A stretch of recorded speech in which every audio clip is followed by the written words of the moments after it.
UP MLC चुनाव के नतीजे आ गए हैं। इस चुनाव में बीजेपी को 4 सीटों पर जीत मिली है।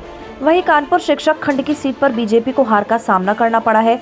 इस सीट पर निर्दलीय उम्मीदवार राज बहादुर चंदेल ने जीत दर्ज की थी। उन्होंने 6वीं बार एमएलसी के चुनाव में जीत दर्ज की है। दरअसल राज बहादुर चंदेल पहली बार 1992 में एमएलसी चुनाव जीते थे। तब उन्होंने कानपुर शिक्षक खंड की सीट पर जीत दर्ज की थी और पहली बार विधान परिषद के सदस्य चुने गए थे। इसके बाद यही क्रम आगे बढ़ा और राज बहादुर चंदेल ने 1998 में फिर कानपुर शिक्षक खंड की सीट से विधान परिषद के चुनाव में जीत दर्ज की। इसके बाद 2004 में तीसरी बार विधान परिषद का चुनाव जीते और सदस्य बने। इस दौरान उन्होंने प्राइवेट स्कूलों द्वारा मनमानी फीस वसूली के खिलाफ भी लड़ाई लड़ी थी। राजकुमार चंदेल फिर से 2010 में एमएलसी का चुनाव लड़े और इस बार भी कानपुर शिक्षक खंड से जीत दर्ज की।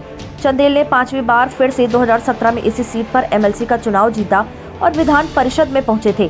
अब फिर उन्होंने 6वीं बार जीत दर्ज की है। इस बार उन्होंने निर्दलीय उम्मीदवार हेमराज सिंह गौर को 1548 वोटों के अंतर से हराया है। इस चुनाव में राज बहादुर चंदेल को 5290 वोट मिले हैं, जबकि दूसरे नंबर पर निर्दलीय हेमराज सिंह गौर को भी 3681 वोट मिले हैं। इसके अलावा बीजेपी प्रत्याशी को करीब 3200 वोट मिले और तीसरे नंबर पर रहे। वहीं सपा की प्रत्याशी चौथे स्थान पर रही। सपा प्रत्याशी को केवल 670 वोट मिले।